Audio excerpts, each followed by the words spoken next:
नमस्कार साथियों, कैसे हो आप सभी। एक बार फिर से बहुत लंबे समय के बाद और बहुत लंबे सफर के बाद में इस YouTube चैनल के परिवार पर आप सभी लोगों का मैं पुनः हार्दिक स्वागत और अभिनंदन करता हूं। साथियों बीती क्लासों के अंदर हमने पॉलिटी की चर्चाओं को, पॉलिटी की क्लास को समाप्त किया था और आज हम एक फिर से नए टॉपिक के आगाज में, नए टॉपिक के अध्याय की ओर आप लोगों के बीच में मैं जुड़ने का, मुखातिब होने का प्रयास कर रहा हूं। साथियों तो आप सभी का अभिनंदन है। इस लाइव प्लेटफॉर्म के अंतर्गत YouTube प्लेटफॉर्म पर, स्मार्ट स्टडी प्लेटफॉर्म पर जितने मैं नामों के अंतर्गत उसको व्याख्यान करता हूं, मुझे वो दिन याद आते हैं। और आज मैं बात करूंगा एक पॉलिटी के बेहतरीन टॉपिकों में से खतरनाक टॉपिक, जिसे बोला जाता है उच्चतम न्यायालय, जिसे बोला जाता है सुप्रीम कोर्ट। जी हाँ साथियों, मैं एक इस महत्वपूर्ण अध्याय पर बात करने जा रहा हूं जिसको कहा जाता है उच्चतम न्यायालय। यानी मैं किसकी बात करूंगा आज? उच्चतम न्यायालय की। उच्चतम न्यायालय को यदि मैं अन्य नामों से जाना जाता है तो उसको कहा जाता है सुप्रीम कोर्ट। Supreme court. अब सुप्रीम कोर्ट के यदि मैं आर्टिकलों की बात करूं, अनुच्छेदों की बात करूं कि सुप्रीम कोर्ट का उल्लेख कहां कहां पर दिया गया है, तो सुप्रीम कोर्ट का अनुच्छेद में कितने अनुच्छेदों में उल्लेख मिलता है? तो आपके आर्टिकल 124 से लेकर के आर्टिकल 148 तक इसका उल्लेख मिलता है, सुप्रीम कोर्ट का उल्लेख मिलता है। अब सुप्रीम कोर्ट ये कौन से भाग के अंतर्गत है संविधान के? तो संविधान के भाग कौन से में है? 5 में है। यानी भाग 5 में किसका उल्लेख किया गया है? आपके उच्चतम न्यायालय का उल्लेख किया गया है। अब मैं उच्चतम न्यायालय की प्रवृत्ति की बात करूं कि उच्चतम न्यायालय को कौन सी प्रवृत्ति के अंतर्गत लिया गया, हमने राज्यपाल पढ़ा था। राज्यपाल को हमने देखा था कि वो कौन से देश से लिया गया था, तो राज्यपाल कौन से देश से लिया गया था? कनाडा से लिया गया था। सुप्रीम कोर्ट की विचारधाराओं को कौन से देश से लिया गया है? जी हाँ साथियों, मैं उस चीज के पर आप लोगों को लेकर के जाना चाहता हूं कि सुप्रीम कोर्ट को किस देश से लिया गया है। सुप्रीम कोर्ट को अमेरिका देश से लिया गया है। यानी सुप्रीम कोर्ट को किसकी? अमेरिका देश से। अमेरिका देश से सुप्रीम कोर्ट को नहीं लिया गया है, सुप्रीम कोर्ट की सजाओं को, सुप्रीम कोर्ट की कार्रवाई को, सुप्रीम कोर्ट की व्याख्याओं को किस देश से लिया गया है? अमेरिका देश से लिया गया है। United kingdom of America, UNO, जिस चीज की मैं जिक्र करता हूं उसके साथ में किससे लिया गया है? सुप्रीम कोर्ट को लिया गया है। अब सुप्रीम कोर्ट के मैं एक छोटे से इतिहास पर बात करता हूं कि सुप्रीम कोर्ट में जब उत्पत्ति होती है, सुप्रीम कोर्ट का जब काल आता है और सुप्रीम कोर्ट में जब उस काल की चर्चाएं की जाती है, वो सुप्रीम कोर्ट कहां से बना? सुप्रीम कोर्ट सबसे पहले कौन से रेगुलेटिंग एक्ट, भारत का संवैधानिक अधिकार कौन सा? 1773 का कौन सा एक्ट आता है? Regulating act. रेगुलेटिंग एक्ट के अंतर्गत किसका व्याख्यान किया जाता है? रेगुलेटिंग एक्ट के अंतर्गत सर्वोच्च न्यायालय का व्याख्यान किया जाता है। यानी कौन? सर्वोच्च न्यायालय। लेकिन याद रखना, यह सर्वोच्च न्यायालय अंतिम न्यायालय नहीं था भारत का। अब मैं आपसे क्वेश्चन पूछूं कि भारत का अंतिम न्यायालय कौन सा है, तो आप लोगों का उत्तर क्या होगा? सर्वोच्च न्यायालय। लेकिन उस समय भारत का अंतिम न्यायालय सर्वोच्च न्यायालय नहीं था, भारत का अंतिम न्यायालय था प्रिवी काउंसिल। और प्रिवी काउंसिल में हम अपील कर सकते थे। ये कहां पर था? ये लंदन में था। समझ में आ रहा है? भारत का 1773 के रेगुलेटिंग एक्ट में सर्वोच्च न्यायालय की स्थापना की मांग की गई 1773 के अंतर्गत। और सबसे पहले सर्वोच्च न्यायालय कहां पर बनता है? कलकत्ता के अंतर्गत बनता है सर्वोच्च न्यायालय। जिसमें कितने सदस्य होंगे? सदस्यों की संख्या कितनी? 1+3। यानी कितने सदस्य? 4। एक कौन बनेगा? मुख्य न्यायाधीश। यानी स्कूल के अंतर्गत एक हेडमास्टर होता है, एक प्रधानाध्यापक होता है और बाकी क्या होते हैं? शिक्षक होते हैं। और वहां पर क्या? 3 क्या? न्यायाधीश, जो क्या करेंगे? कार्रवाई की भूमिका को लेंगे। और पहला न्यायाधीश किसे बनाया गया था? मैं बात करूंगा। सबसे पहले न्यायाधीश बनाया गया था सर एलिजे इम्प्रे को।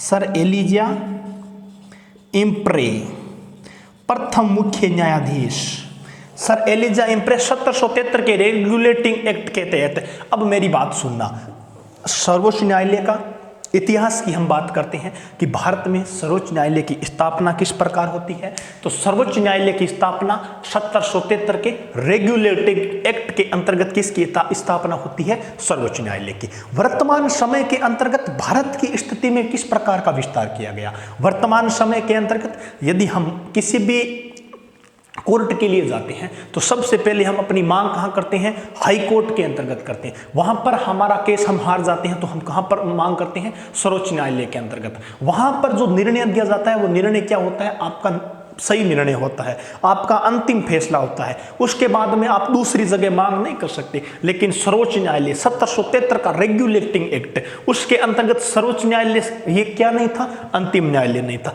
यदि आप सर्वोच्च न्यायालय से आप अपने फैसले से सुनिश्चित नहीं होते हैं, अपने फैसले से संतुष्ट नहीं होते हैं, तो आप अपील कहां करेंगे, प्रिवी काउंसिल के अंतर्गत। और ये प्रिवी काउंसिल कहां पर थी, लंदन के अंतर्गत थी। उसमें सदस्यों की संख्या कितनी थी, उसमें एक तो मुख्य न्यायाधीश था, 3 अन्य न्यायाधीश थे, यानी कुल सदस्यों की संख्या कितनी, 4। और अन्य न्यायाधीश कितने थे, 4। और पहला मुख्य न्यायाधीश किसको बनाया गया, सर एलिजा एम्प्रे, प्रथम मुख्य न्यायाधीश। मैं लिख देता हूं यहां पर, प्रथम मुख्य न्यायाधीश। जीवन में एक बार हमेशा आप लोगों को याद रखना है कि जीवन में जब हम किसी चीज को पढ़ते हैं, आप पॉलिटी को पढ़ते हैं, आप हिस्ट्री को पढ़ते हैं, पूरा कॉन्संट्रेट माइंड, पूरा उसके अंतर्गत आपको बिलीव करना कि पढ़ाने वाला क्या पढ़ा रहा है। अब ये तो था आपका 1773 का, यहां तक तो मामला ठीक चला।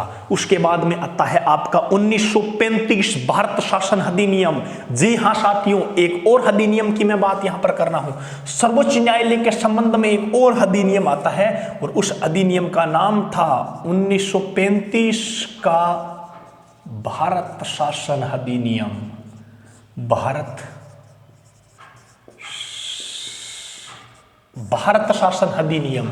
ये भारत शासन अधिनियम कब बनता है, ये भारत शासन अधिनियम बनता है 1935 के अंतर्गत। उसमें सदस्यों की संख्या कितनी बताई गई, यहां पर 1+7 कितने सदस्यों की मान्यता दी गई, 8। यहां पर मुख्य न्यायाधीश किसको बनाया गया, सर मोरिच गवायर को, सर मोरिच गवायर मुख्य न्यायाधीश।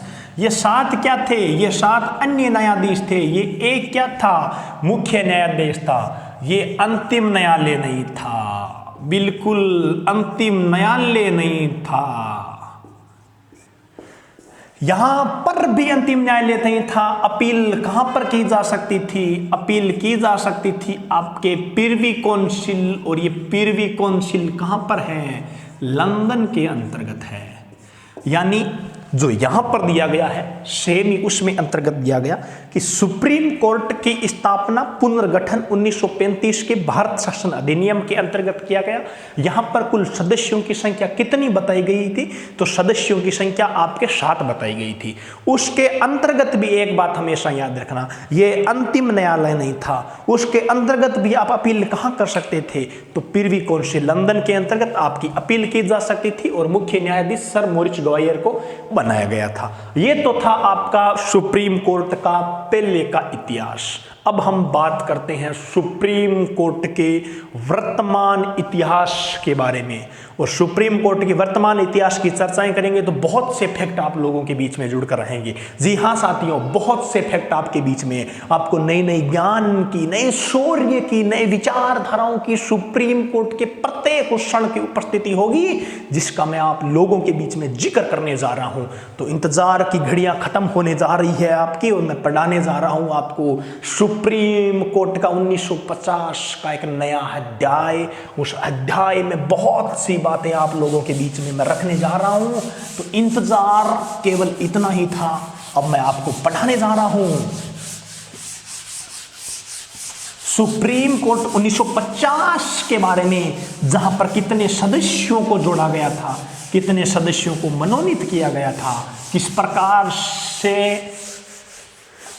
तो लीजिए, मैं आपके बीच में सुप्रीम कोर्ट लेकर आ रहा हूं 1950। यानी मैं किसकी बात कर रहा हूं, सर्वोच्च न्यायालय की। सर्वोच्च न्यायालय, यह सर्वोच्च न्यायालय। आर्टिकल की बात की, अनुच्छेद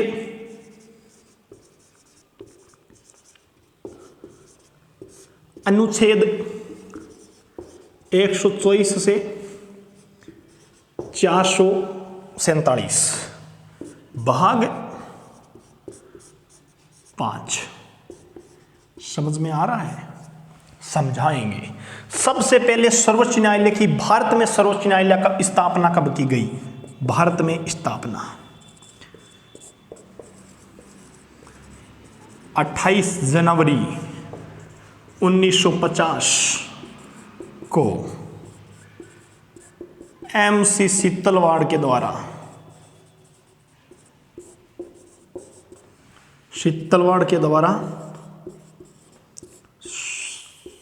सर्वोच्च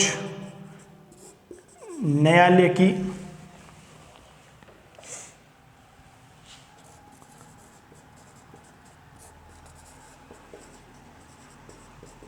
स्थापना की गई।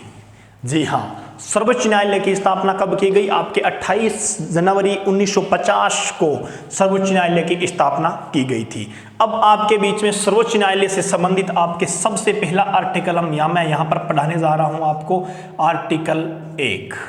उसके अंतर्गत क्या किया गया है? छोटे से भाग के अंतर्गत भारत में एक सुप्रीम कोर्ट होगा। 124 के अंतर्गत कुल 4 आर्टिकलों का उल्लेख दिया गया है। 124 एक भारत के अंतर्गत एक सुप्रीम कोर्ट होगा, यानी भारत के अंतर्गत एक सर्वोच्च न्यायालय होगा। 124(2) क्या कहते हैं? न्यायाधीशों की न्यायिक प्रक्रिया, नियुक्ति की प्रक्रिया, न्यायाधीश की नियुक्ति की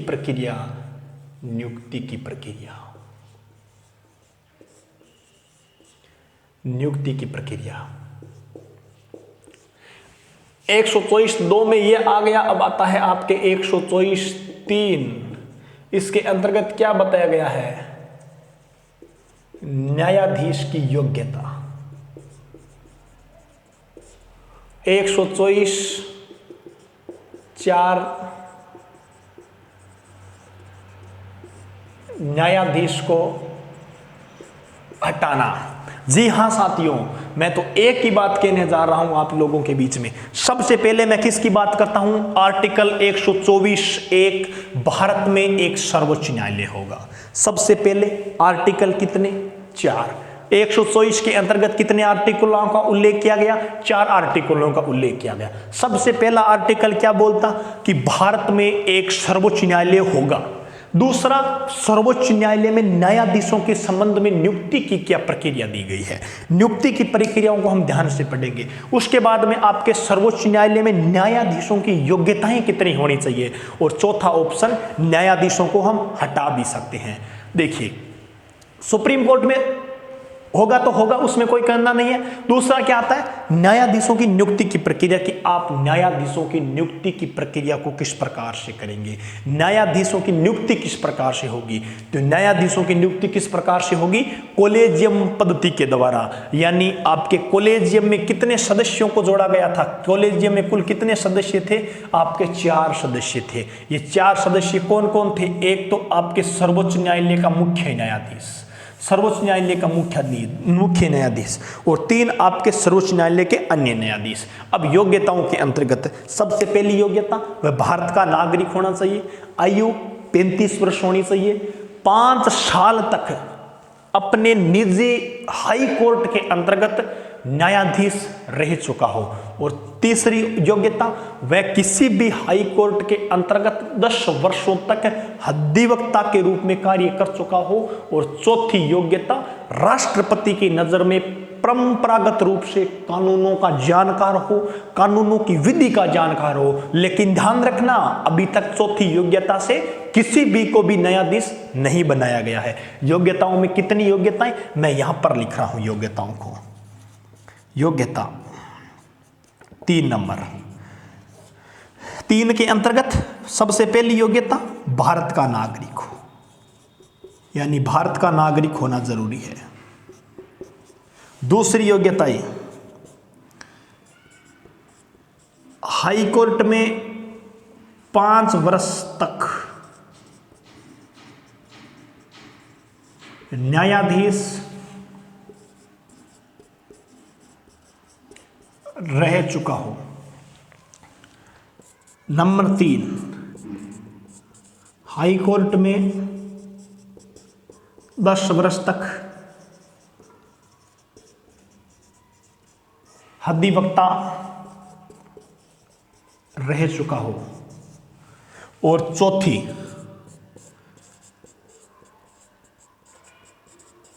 राष्ट्रपति की नजर में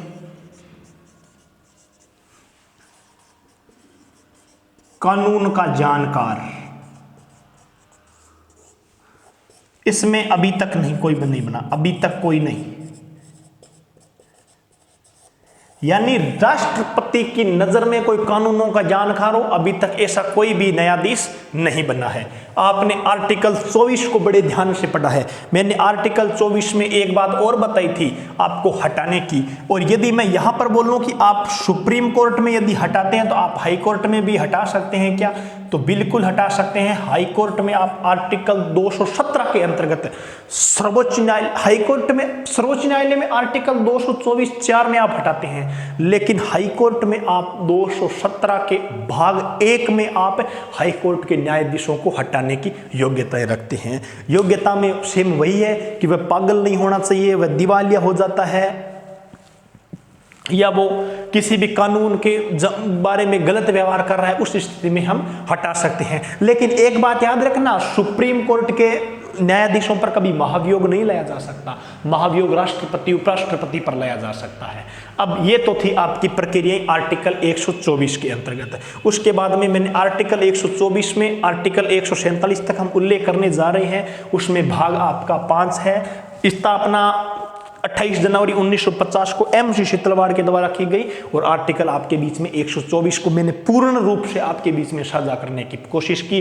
कॉलेजियम पद्धति, जब कॉलेजियम के पद्धति के दौरान हम किसी भी प्रकार से अन्य न्यायाधीशों की नियुक्ति करते हैं, वर्तमान समय के अंतर्गत हम अन्य न्यायाधीशों की योग्यताएं कितनी बताई गई है? एक तो मुख्य न्यायाधीश, और 34 आपके क्या है? अन्य न्यायाधीश हैं। वर्तमान समय के अंतर्गत न्यायाधीश चेंज हो चुके हैं। न्यायमूर्ति DY चंद्रचूड़ को नया न्यायाधीश सितंबर 2022 में बनाया गया था, नए न्यायाधीश। इससे पहले NV रमन्ना को न्यायाधीश बनाया गया था, और उसके बाद में ये आपके 2024 तक न्यायाधीश रहेंगे। यानी न्यायमूर्ति DY चंद्रचूड़ को नया मुख्य न्यायाधीश बनाया गया है। एक बात हमेशा याद रखना, अभी तक किसी भी महिला को मुख्य न्यायाधीश के रूप में नहीं बनाया गया है। अभी तक मात्र 8 महिलाओं को न्यायाधीश बनाया गया है, जिसमें आपकी एक फातिमा बीबी आती है। 8वीं न्यायाधीश को इंदिरा बनर्जी को बनाया गया था जब वो अंतिम न्यायाधीश बनी थी। उसके अलावा अभी तक किसी को भी मुख्य न्यायाधीश नहीं बनाया गया है। अभी तक एक भी महिला को मुख्य न्यायाधीश नहीं बनाया गया है। 8 महिलाओं को आपके अन्य न्यायाधीश के रूप में बनाया जा चुका है। अब मैं आपके बीच में